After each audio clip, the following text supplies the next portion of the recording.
पहलगाम हमला 22 अप्रैल 2025 की दोपहर थी। कश्मीर की वादियों में बसा बैसरन घाटी अपने पूरे शबाब पर थी।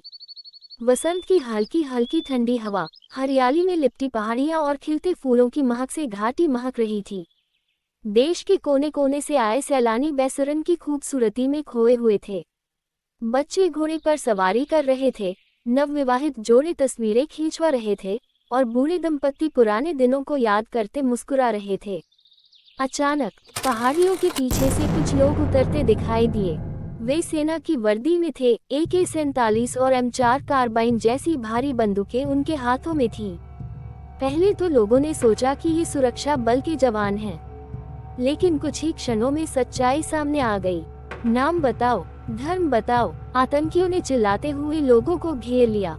जो भीड़ भयभीत होकर इधर उधर भागने लगी थी, उसे बलपूर्वक रोक दिया गया।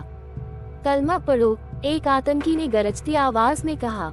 जो पढ़ न सका, उसे वही गोली मार दी गई। जो गिड़गिड़ाया, दया मांगी, उसे भी बख्शा नहीं गया। महिलाओं और बच्चों को अलग कर दिया गया।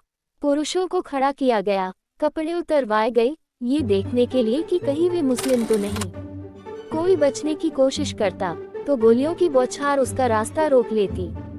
पर्यटक ऋषि, जो उस समय जिपलाइन पर थे, ऊपर से इस पूरे मंजर को देख रहे थे। उनकी रूह कांप गई। नीचे चीख पुकार मची थी, गोलियों की गड़गड़ाहट, रोते बच्चे, चिल्लाती महिलाएं। बैसरन, जो अभी कुछ मिनट पहले एक जन्नत थी, अब नरक बन चुकी थी। एक स्थानीय पोनी ऑपरेटर, यूसुफ, जो मुसलमान था, आतंकियों के सामने खड़ा हो गया। उसने कहा, यहाँ आए हुए मेहमानों पर हाथ मत उठाओ। उत्तर में उसे भी मार दिया गया। कुछ ही मिनटों में सब कुछ खत्म हो चुका था। 26 लाशें घाटी में बिखरी पड़ी थीं।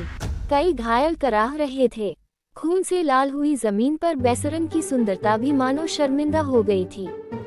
सरकार ने हमले की कड़ी निंदा की। पाकिस्तान पर आरोप लगाए गए।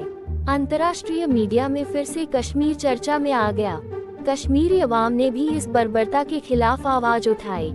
लेकिन सवाल अब भी हवा में तैर रहा था, क्या फूलों की इस घाटी को फिर से वो मुस्कान नसीब होगी?